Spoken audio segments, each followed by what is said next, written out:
안녕하세요. 5월 넷째 주 방콕 묵상 소그룹 모임 시간입니다. 오늘의 말씀은 요한복음 20장 19절로 23절의 말씀입니다. 제목은 다시 주시는 명령입니다. 이미 한번 실패한 일에 대해서 나에게 다시 한 번 더 기회가 주어진다면 어떨까요? 다시 돌이킬 수 없는 일이라고 생각하고 있을 때 다시 한 번 더 나에게 그 기회가 찾아온다면 여러분들은 어떻게 하시겠습니까? 제자들은 예수님께서 잡히시던 밤에 모두 뿔뿔이 흩어졌다가 다시 모입니다. 그러나 그들은 너무나도 무기력했죠. 예수님께서 잡히실 때 아무것도 할 수 없었고 그들은 그저 자신의 몸 하나 지키기에 급급했습니다. 그리고 다시 모였지만 그들은 여전히 두려움 가운데 있었고 혹시라도 자신들이 모여있는 것이 발각되지는 않을까 하여 모인 곳에 문들을 모두 닫아두었습니다. 이런 제자들의 모습은 실패자요, 패배자의 모습이었습니다. 두려움에 사로잡혀 다시 일어설 수 없는 모습이었죠. 그때 예수님께서 제자들에게 다시 찾아오셔서 평강을 선언하시고 가이사랴 빌보에서 멋진 신앙 고백을 하였던 베드로에게 주셨던 사명을 다시 제자들에게 허락해 주셨습니다. 본문 연구 1번입니다. 안식 후 첫날 제자들은 어떤 모습입니까? 유대인들을 두려워하여 모인 곳의 문을 닫고 있었습니다. 제자들의 모습은 두려움에 가득 찬 모습이죠. 본문 19절에 보면 제자들이 유대인들을 두려워하여 라고 기록되어 있습니다. 지금 제자들은 두려움에 사로잡혀 있습니다. 어찌 보면 너무 당연한 이야기죠. 예수님은 유대인들의 손에 의하여 십자가 처형을 당하셨습니다. 이런 마당에 예수님의 제자들이라고 죽이지 못할 이유는 없죠. 신성 모독을 했던 이단의 수계를 따르던 무리들이라는 죄명을 얼마든지 제자들에게도 씌워 핍박할 수 있는 상황이었습니다. 그렇기 때문에 제자들은 두려워할 수밖에 없었고 모이는 장소에 문들을 닫고 숨을 죽이고 있었던 것입니다. 본문 연구 2번입니다. 두려워하고 있는 제자들을 찾아오셔서 예수님께서 제일 처음 하신 말씀은 무엇입니까? 예수님께서 제자들에게 제일 처음 하셨던 말씀은 너희에게 평강이 있을지어다 입니다. 두려워하며 모여있던 제자들을 부활하신 예수님께서 먼저 찾아오셨습니다. 그 상황을 머릿속에 그려본다면 참 어색하고 묘한 분위기였을 것 같습니다. 예수님을 부인하지도 떠나지도 않을 것이라고 했던 호언장담했던 제자들이 정작 예수님께서 잡히실 때 모두 도망쳐버리죠. 그런 제자들을 다시 찾아오신 예수님, 아마 일반적인 사람들이었으면 제자들에게도 서운한 것도 하고 싶은 말도 참 많았을 것 같습니다.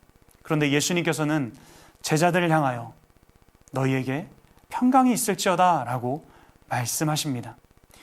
예수님과 제자들 사이에 어색했던 그 정적을 깨고 예수님의 부활을 기뻐하는 분위기로 뒤바꾸는 예수님의 선언이자 제자들에게 무엇보다도 필요하고 갈망했던 평강이었습니다. 예수님께서 제자들의 필요를 아셨던 것이죠. 두려워하고 있던 제자들에게 필요했던 것은 예수님을 부인하고 도망쳤던 것에 대한 책망과 질책이 아니라 그 두려움을 깨뜨릴 수 있는 예수님께서 주시는 평안이었습니다. 본문 연구 3번입니다. 평강의 선언과 함께 제자들에게 주신 명령은 무엇이었습니까? 다시금 제자들에게 복음의 사명을 주시고 그들을 파송하십니다. 오늘의 본문 21절의 말씀입니다. 예수께서 또 이르시되 너희에게 평강이 있을지어다. 아버지께서 나를 보내신 것 같이 나도 너희를 보내노라.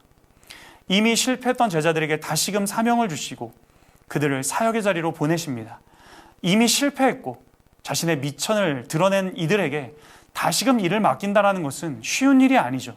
그럼에도 불구하고 예수님께서 아버지께서 나를 보내신 것 같이 나도 너희를 보내노라 말씀하시며 자신의 뜻이 아닌 하나님의 뜻을 이루는 일에 다시금 제자들을 부르시고 보내십니다. 이 말씀은 우리에게 구원의 은혜만큼이나 큰 은혜입니다. 연약한 우리를 날마다 넘어지는 우리를 책망치 아니하시고 다시금 복음의 자리로, 사명의 자리로, 헌신의 자리로 부르심은 나의 나됨이 아니요 오직 우리를 향하신 하나님의 신실하심 때문인 줄 믿습니다. 본문 연구 4번입니다. 제자들에게 사명을 주시며 함께 주신 것은 무엇입니까? 예수님께서 제자들에게 사명을 주시며 또한 성령을 주셨습니다. 예수님께서 제자들에게 사명을 주시며 함께 주신 것은 바로 성령이죠. 본문 22절 말씀에 그들을 향하여 숨을 내쉬며 이르시되 성령을 받으라 말씀하십니다. 사명과 함께 성령을 주시는 이유는 무엇일까요? 그것은 바로 하나님의 일은 내 힘과 내 능력으로 하는 것이 아니기 때문입니다. 성령을 주시며 인격으로서의 성령을 내 안에 모셔서 성령의 능력으로 맡겨진 사명을 감당케 하신다라는 것이죠. 다시 말하면 한 번 실패한 제자들에게 다시금 사명을 주며 보내실 때 그들을 홀로 보내는 것이 아니라 성령으로 그들과 함께 동행하시겠다 말씀하십니다. 우리 주님은 우리의 필요를 아시는 분이십니다. 그리고 우리의 필요를 채우시는 것으로 끝내지 아니하시고 우리에게 은혜 주시고 성령 주셔서 주님께서 허락하신 모든 일들을 능히 감당할 수 있도록 하시는 분이십니다. 그렇기 때문에 우리의 연약함을 바라보는 것이 아니라 내 안에 내주하시는 성령 하나님을 의지하여 모든 일을 감당해 나갈 수 있는 줄 믿습니다. 우리의 위로자요 능력의 근원 되신 하나님만 의지하는 우리 모두가 되기를 간절히 바랍니다.